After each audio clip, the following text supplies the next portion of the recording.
Hey Amarillo, I'm Jason Boyett, and you're listening to Hey Amarillo, the interview podcast featuring some of the most interesting people and stories of Amarillo, Texas.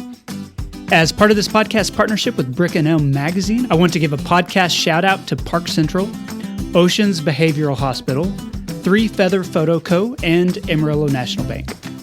The January-February issue of Brick and Elm features the amazing winners of our first ever Brickley Awards. I encourage you to read this online at brickandelm.com, or you could check out our new digital magazine e-reader, which is optimized for mobile. It's really cool. You can find a link to that at brickandelm.com. Today's guest is Lindsay London Baker. If you've been paying attention in Amarillo over the past year, you've probably encountered Lindsay, at least her name or her face. She's the founder of the Amarillo Reproductive Freedom Alliance, which is a nonprofit group that arose in response to the so-called Sanctuary City for the Unborn ordinance, which local residents voted against in November.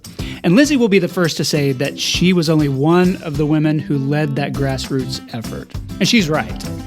But Lindsay was one of the most prominent and eloquent voices that rose up last year.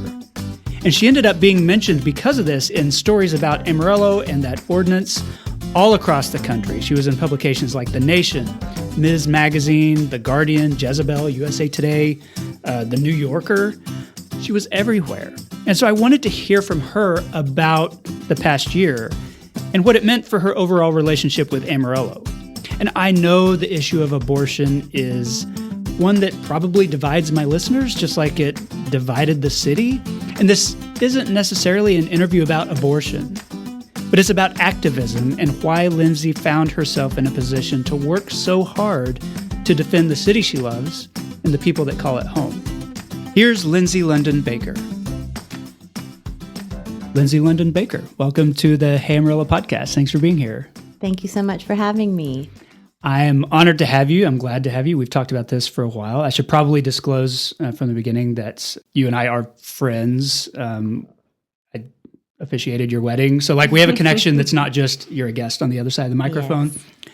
But I do want to start with you the same way I start with all of my guests, and that's to ask how you ended up in Amarillo, in the Panhandle in the first place. Sure. I was actually born and raised here in Amarillo. Graduated class of 2000 at Tascosa. Like many folks, left a few times, but always managed to boomerang back. So Amarillo is home. Did you have a plan once you graduated? Were you intent on getting out of Amarillo or moving in a certain direction career-wise? I think yes. I kind of found my way into subculture, and so that lended itself to thinking the grass was going to be greener. Mm-hmm. I also floated a bit. I didn't have a direct entry point to college right after high school, but you never know which way the river's going to bend. Mm-hmm. And so Amarillo, for better or worse, has been home. Tell people what you mean when you say subculture. From a young age, I was just very fascinated by subculture. Particularly punk rock culture. I was kind of a mashup between hippie and punk. My mom's a bit of a hippie. We were a home birth family, and so she instilled a lot of that kind of DIY ethos into me. And then that was the friends and the culture that I sought out, through my late teens and early 20s. But I credit that to a lot of who I am and what has informed both my career and my activism, because that subculture taught a lot of, like I said, DIY ethos, questioning authority, and knowing that community can help people more quickly and more effectively than the government can. Okay. And so that's where a lot of that came from. A lot of people might be surprised to think of a thriving punk or hippie subculture, whatever you want to call it, probably both, in Amarillo. But I mean, given your timeline and when you graduated, I know that was definitely a thing. Oh, absolutely. Amarillo has had a very thriving subculture for, since the 80s. Mm-hmm. There were a lot of clubs and just different collective households and things where there would be shows and art shows and for, kind of misfit kids that maybe didn't fit in at the church scene or the athletic scene, there wasn't really a home for us. And so that's where we often found one another, creatives, musicians, otherwise folks that may have felt misunderstood. That was a gathering place to find community. Okay. Give me the broad strokes of what your life and career looked like after you left here, like those early years right out of high school. Spent some time in Houston, did a semester of community college there, spent some time in Austin. That was the first time I did activism work. I did some canvassing to inform folks about the harms associated with the disposal of Dell computer products. Okay. And That's very, very tight sort of activism, but I bet it was a big thing at the time, right? it was. I mean, that's where Dell was located. Was in That's Austin. right. And then spent some time in Albuquerque, New Mexico as well. While I was trying to figure out what I wanted to be and do, for a time I thought I might be a midwife or an herbalist, but ultimately settled on becoming an RN. And so I went to Amarillo College and graduated with the class of 2009. Okay. And there's a lot of directions you can take as an RN. Did you have a certain type of medical care or practice in mind, or what was the plan? OBGYN was my first space that I wanted to be in, but then I received an offer from the public health department to come on as an STD and HIV nurse. So community health was actually where I started my career, and it was so integral for the duration of my career. During that time, I helped, work the STD and HIV clinic, where we saw folks to come in for any reason related to their sexual health. But it was very eye-opening, where I really saw the impact of abstinence-only sex education combined with purity culture, while not acknowledging that young people continue to be sexually active. And so I'm going to read between the lines in that you saw a lot of people who ended up pregnant or with an STD who were coming out of that church world seemingly unprepared for the sex they thought they were not going to be having. Is that accurate? Absolutely accurate. And also with, no direct understanding of their own body. So I loved that job. I was there for 2 years and can't speak highly enough of our public health department and everything they offer. What did you end up doing then after that public health stint? Also during that time, I did get an opportunity to serve on the board of Planned Parenthood as a fresh nurse when we were still had a Planned Parenthood here before it was dissolved. After the public health department, I transitioned into pediatric home health. I've pretty much always been a community healthcare nurse. For a period of time, I did work at Northwest Texas Hospital as med-surg. I tip my hat to all of the care workers in the hospital, but it's not my speed. I really thrive in a slower community setting where I have the time to connect with my patients and do a lot more education. So since then, I have primarily been in home health. I did live in Burlington, Vermont for a few years with my previous partner and co-parent. A little bit different culture, environment than Amarillo. About a 180. It could not have been more different. I went to basically the, progressive bastion. My son was actually in kindergarten with Bernie Sanders' grandson. Interesting. Okay. But I worked for the Children's Hospital there, and then I worked for something called VCCI, which was a chronic care initiative. We primarily worked with dual diagnoses patients, so those experiencing homelessness and substance abuse issues. That was another really eye-opening experience for me, just to how underserved communities have to try and navigate the world. And since coming back to Amarillo in 2019, I worked as a school nurse for a period of time. I worked for AISD during the pandemic, and then I am now in adult home health chronic care management. Okay. So you've been in a lot of different healthcare settings. That was a long-winded thing, but I've been in practice for 15 years. Okay. Tell me what it was like to move away from Amarillo to Vermont and then come back. The differences notwithstanding, but was there a part of that journey that made you appreciate Amarillo in a fresh way? Sometimes leaving is the best way to think, oh, that was a nice thing that I don't have anymore. Or sometimes it opens your eyes to other things that you may not have. There were parts of it, my family is here. My long-standing friendships are here. My elders are here. So being able to come home and be in service to them again was really wonderful. But another side of it with my interest in reproductive health and women's rights and the rights of all marginalized communities, Texas can be a challenge. So after being in a progressive state where things are positioned as a given, and then coming back to Texas and seeing how we often have to fight for breadcrumbs was a challenge. But ultimately, this is home, and the best friends of my life and my family are here. So I was very grateful to return to that.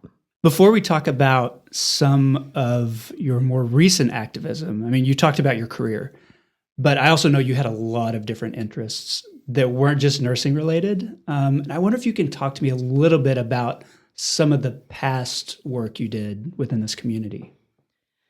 Yes. So one of the things I'm most proud of was an event called FEM, and that was held over the course of 5 summers between 2005 and 2009.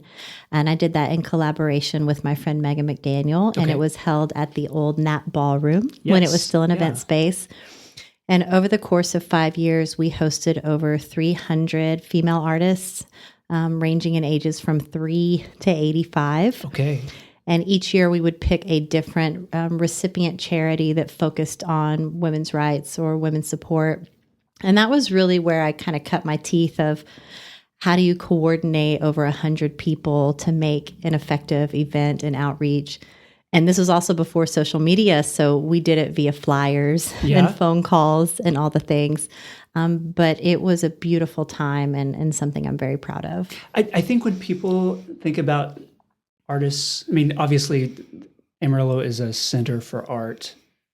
A lot of the people that get thought of, might have been, related to Cadillac Ranch or Ant Farm or some things like that. But we do have a very strong history of female artists here. I mean, from Georgia O'Keeffe, in the early 1900s, all the way up through that. I wonder if you can talk a little bit about that art side of it and the women who are creating here.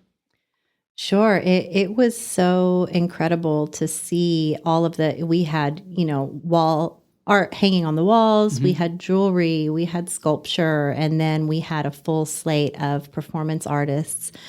And that's something that's so important is art is an intrinsic part of political revolution and of standing up against things because art roots us back into joy and creativity, which are so pivotal to surviving really stressful times, and uplifting minority artistic voices is crucial to making sure that we're seeing the full picture through an artistic lens.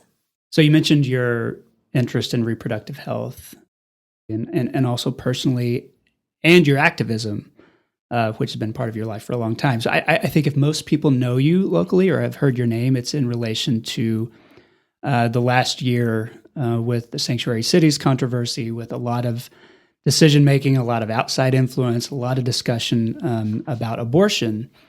And I wanted to give you an opportunity to kind of talk me through how you ended up leading that fight. Understanding it wasn't you by yourself, that you Certainly. had a community of mostly other women who came together and were very effective in that campaign. But how did you end up getting involved in such a public way? The way it unfolded is still a bit surreal, but ARFA was formed by 6 women, 6 incredible women who are some of my dearest friends. We knew each other either closely or loosely through artist communities, other community involvement. There was a previous organization here called Abortion Access Amarillo that was led by an elder that we had volunteered with in different capacities. She was ready to pass the torch. And shortly after that time was when we found out that the Sanctuary Cities initiative had come back into Amarillo.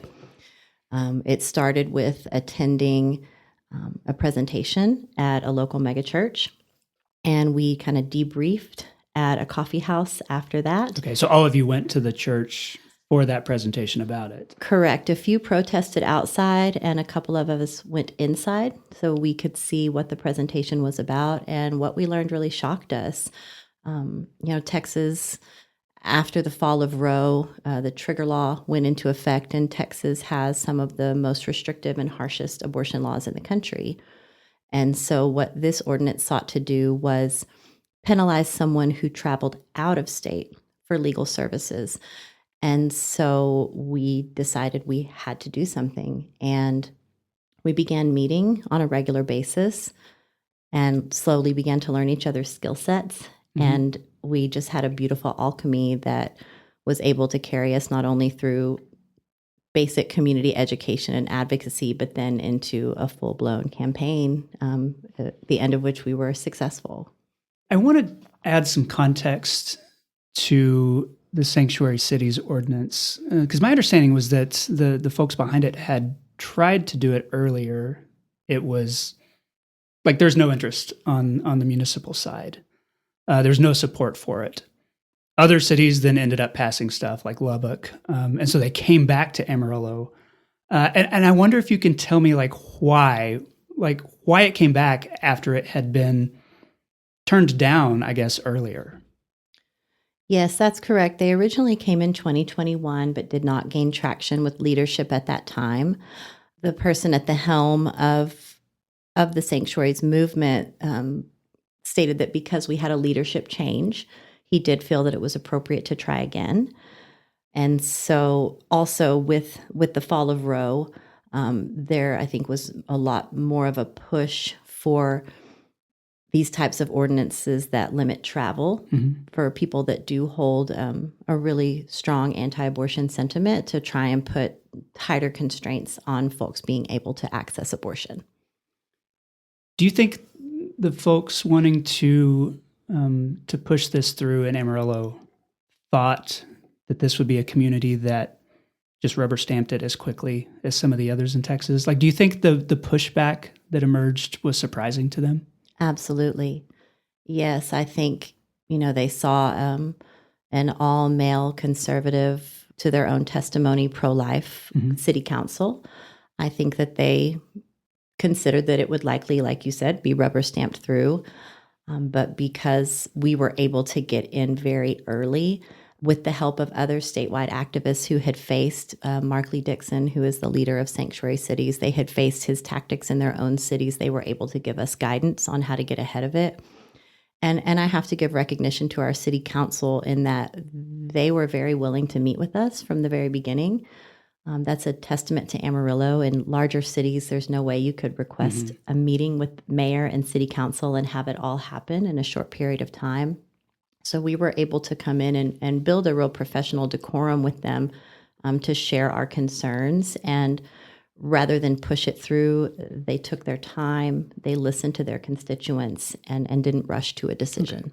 Okay. It was a dramatic few months. There were a lot of really long council meetings. Yes. There were a lot of people against it and for it that maybe found themselves in a camp they didn't think they were going to end up in. I know that when the ordinance didn't pass, it was because of the votes of many people who probably prior to that would have considered themselves pro-life, which shows, I think, the diversity of thought and the pragmatism of local people, that the alignment around the issue might have been surprising to a lot of people. And I wonder if you can talk a little bit about that. Because of your background, because of your personal beliefs, you're very much on the pro-choice side, but you are working with people who probably consider themselves pro-life, and just had some other problems with the ordinance, even separated from the abortion issue. And I wonder if you could talk about the complexity of what that was like. Yes, absolutely. And it was a really eye-opening experience for me and for all of us to see that people from all walks of life, regardless of background or belief, are rooted in those tenets of privacy and freedom.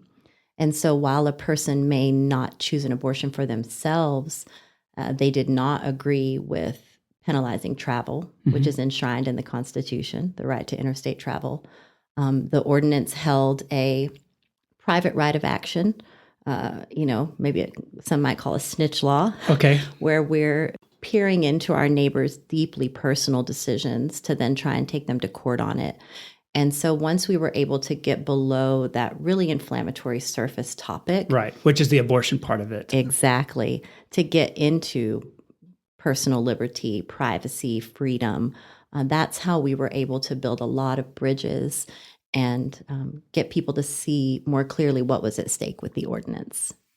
Do you think those bridges were they in service of this one moment in Amarillo, or do you think they are bridges that you can build on, thinking of this community in a time that, there's still a lot of fractures. There's still a lot of division in terms of how people vote, in terms of beliefs, in terms of religion and politics and all those things. But like this was a very unified sort of campaign that brought a lot of different people together.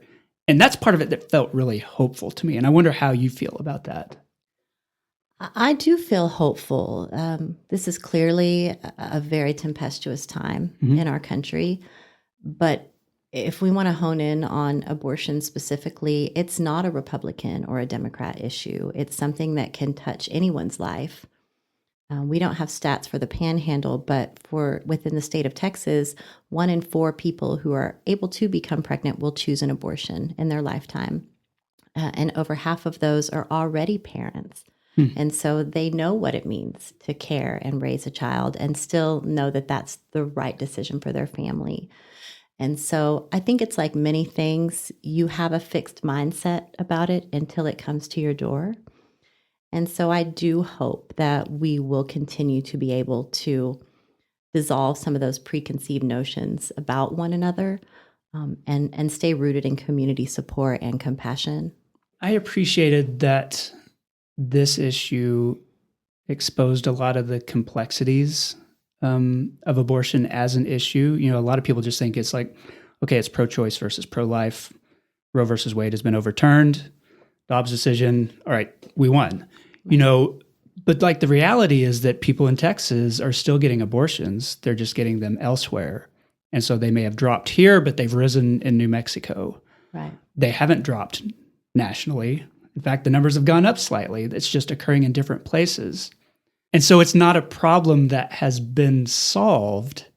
In fact, it's gotten a little bit more complicated because of the division of the states. Yes, and abortion has always existed and will always exist. There's a really fascinating project that came out of the University of Michigan called 4,000 Years for Choice. And I'm sorry, I can't remember the artist's name, but she profiled how women have assisted one another in abortion since the times of the Egyptians.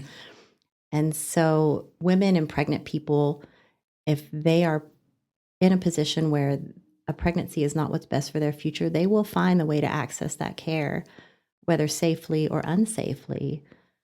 And it's also so important to note that when we talk about abortion, we're not just talking about elective, we're also talking about medically necessary. Okay. And as we saw with many of the high-profile cases in our state of women that truly wanted these pregnancies, had complications, needed abortion care, and were then denied or delayed and potentially put to the brink of death, having to flee their own home state to be able to receive care.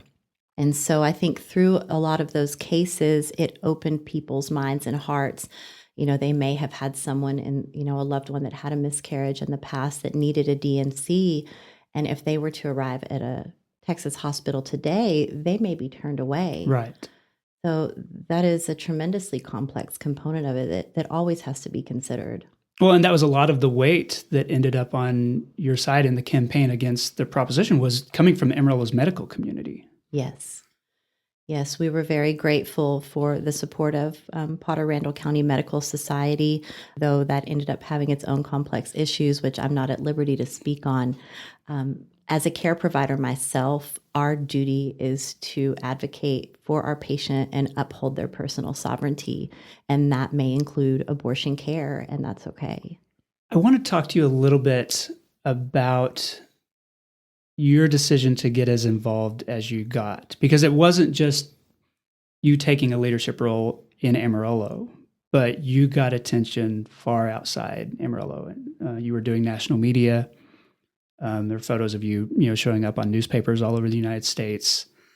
Did you go into it aware that might happen, or prepared for that, or did that feel like, oh, okay, this is where we are? I was not.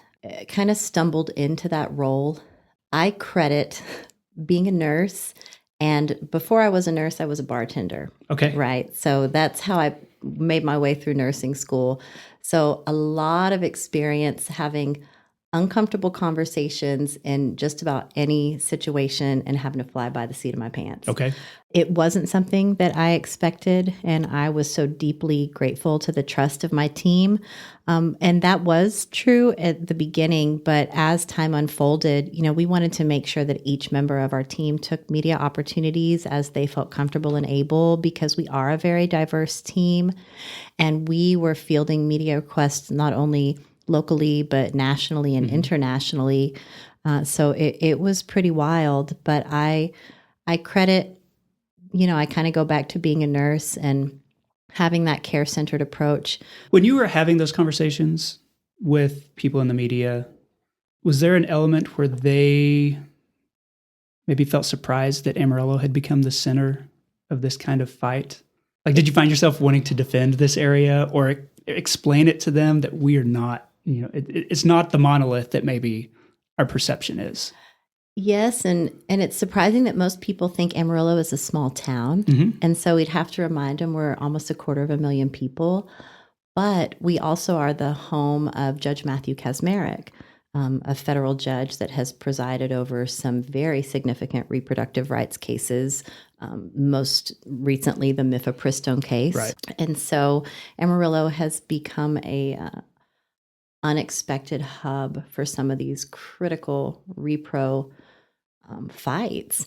And that was something that we weren't expecting, and I think is part of what catalyzed a lot of the interest in our community.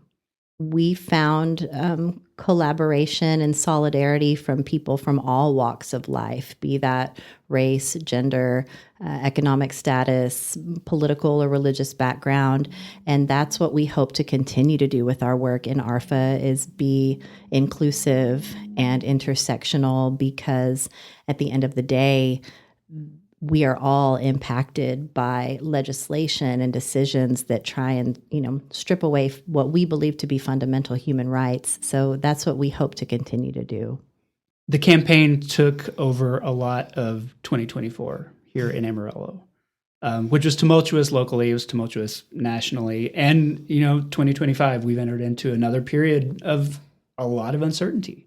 But the activism continues for you and for your peers. I wonder if you could talk just a little bit about that, how you're thinking about this year or the next 4 years, and maybe how other people might find their way into activism. Because this was not something you planned. You just were equipped to step forward. And there's going to be other situations that come up, other things that people are passionate about. Yes. How do they do the same thing that you did? When I think, when I try and talk to folks about how to get into organizing, is there's no wrong way to do it. Then there's 3 questions to ask yourself. What is needed? What am I good at? And what most deeply touches my heart? Because when you care about so many things, you can be pulled in a million different directions. And that's a real easy path towards burnout. So I would say, sit with those questions and find where you can best show up. Find the organizations that are already doing the work, connect with them. And if it's not somebody who's already doing the work, meet with like-minded folks. That's exactly what we did with ARFA. We met on a regular basis. And the more we got to know each other, the more we figured out whose each person's skill set was, so we could be effective.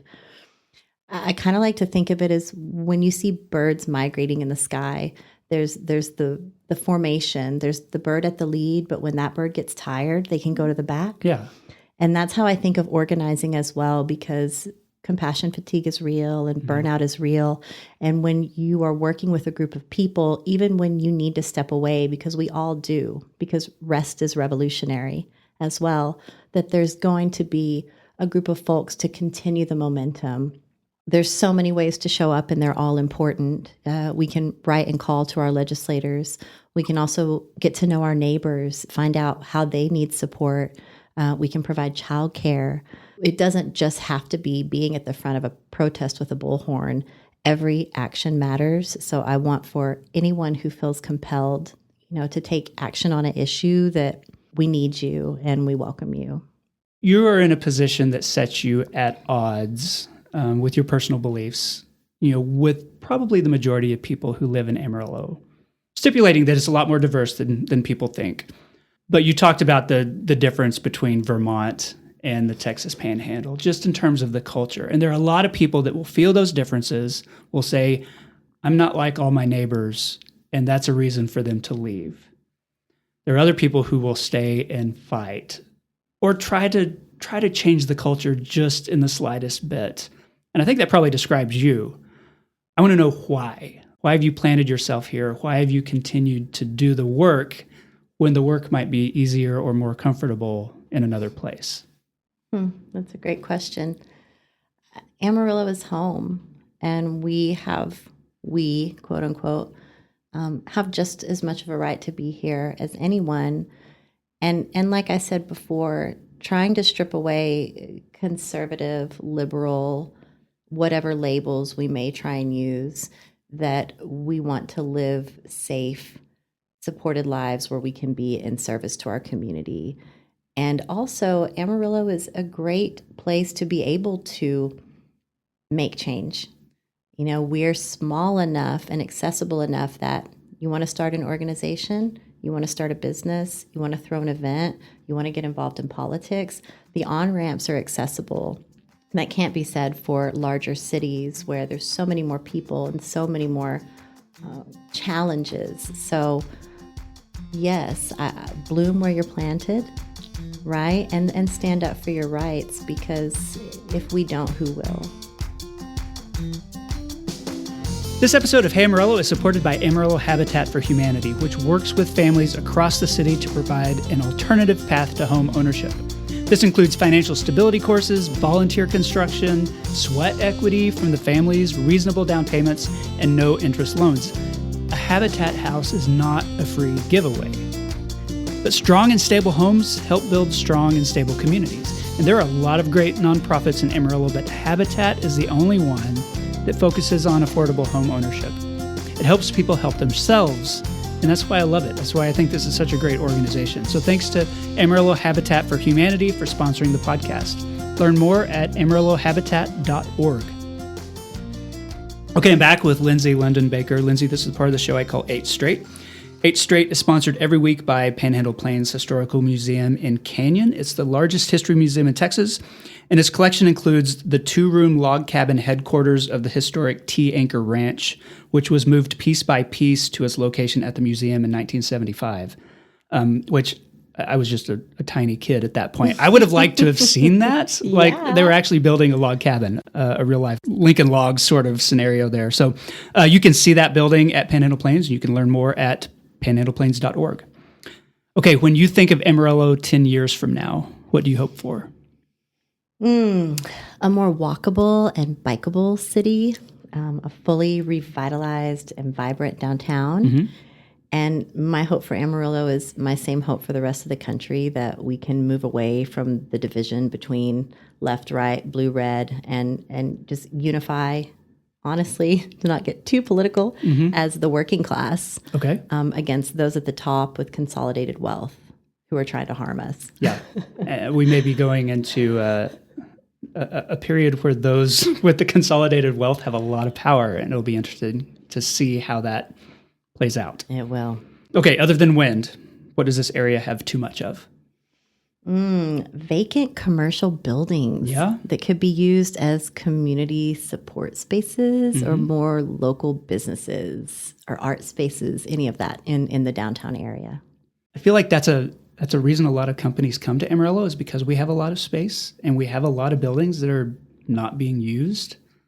But it also requires like an imagination to repurpose a building like that. So I agree. I would love to see that. Yes. What does this area not have enough of? I'd say specialty healthcare services. Many people have to travel out of town to receive specialized healthcare, which is a barrier for a lot of. So that would be my first. Are there some particular specialties in mind that you think of? Liver, hepatology, nephrology, some of the more complex pediatric things. Our teams here are incredible, but it's hard to recruit and retain in this region. And so my hope is that will grow over time. Okay. And then more green spaces and parks. Yes. Yes. I think everybody wants that. The green part of the green space, that's the big challenge. We can set aside the land, but how do you keep it from not being yellow all the time? What's your favorite local neighborhood? I love the Sunset Terrace area. All those homes are so old and unique. And then San Jacinto is my favorite for its history, its vibrancy, its diversity. Most of my favorite places are along 6th Street. Okay. San Jack as well as North Heights are strategically undervalued communities. And my hope is that our city leadership will keep its promises to prioritize and rehabilitate those parts of our city. The long-term plans are in place. Yes. They're getting a lot of attention after years of inattention. Yes. So it's hopeful to see as long as that continues. And the communities there are doing so much. And, at the end of the day, it's community care that makes it work. Okay, what's your favorite local restaurant? That one is so hard because I eat based on my mood. So I have a few. Yellow City Street Food, Cafe Girasol, Braceros on 6th. And then I always get Soulmate Korean food anytime I see that food truck out. Yeah, absolutely. Well, tell me what kinds of moods lead into those types of food cravings. It would be hard to pinpoint it, but yeah, I'm the kind of person I don't ever have a top favorite. You always got to give me a top 5. Right. Okay. What's your favorite local nonprofit? Well, aside from ARFA. Yeah, let's say aside from ARFA. No, I'm just teasing.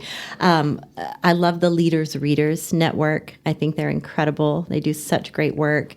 The kind of literature that they provide is inclusive and diverse, which is so important as we're facing a lot of attacks on libraries and those kinds of things. A lot of former podcast guests are associated with that organization or its board.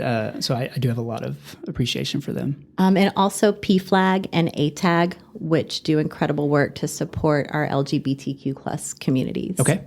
What's the most underrated aspect of living here? I think it's what I mentioned earlier is the on-ramps to be able to make things happen, that we're small enough that if you have a dream, there are so many wonderful people there to support you and you can make it happen. That is one thing. It's that Goldilocks just right sort of size that there are enough people to support a business, but not so many people that you can't be the first one to introduce something. Right. And this is not being done here, so I can do that. And certainly a business is going to be trickier, but when it comes to community-centered work, event spaces, organizations, those kinds of things are much more accessible here than what I've experienced in larger cities. Okay. Last question. When was the last time you visited Paladura Canyon? Oh, in the fall. The Sunflower Trail is my favorite because there's almost always a little bit of water and all the trees. Okay. That's a good trail, a good recommendation. I like to close by asking my guests to endorse something. So what's one thing you would like listeners to know about or to experience? Since we are in peak winter, I really want to amplify the work of the Cold Blue Warming Station. This is a no-barrier shelter that is open to all, activates on our coldest nights when the wind chill is in the teens, and they do so much with so little. They have a text line where you can notify their team if there's an unhoused person needing support, and they will go to them to offer them a ride and shelter. I saw on their Facebook that last week they had a night with 125 people and over 30 pets. Wow. So the need is tremendous. So I would encourage everyone to check them out and see how you can get involved. Okay, that's a great recommendation. Lindsay London Baker, thank you so much for being on the podcast. I appreciate it. Thank you, Jason. And that concludes the episode. I want to say thanks to Lindsay for the interview. You can learn more about ARFA, Amarillo Reproductive Freedom Alliance, at amarillorfa.org. Thanks to Amarillo Habitat for Humanity and Panhandle Plains Historical Museum for supporting this podcast, and to Angelina Marie for editing every week. And thank you for listening. I really do appreciate it. Hey Amarillo exists on a weekly basis because of listeners like you and the local people who support it financially through patreon.com/HeyAmarillo. Hey Amarillo's executive producers include Josh Wood, Patrick Burns, Wes Reeves, Jason Burr, Katie Linger, Corey Burns, Barbara and Jim Witten, and Cindy Graham. This has been episode 390. My name is Jason Boyett, and I'll see you next week.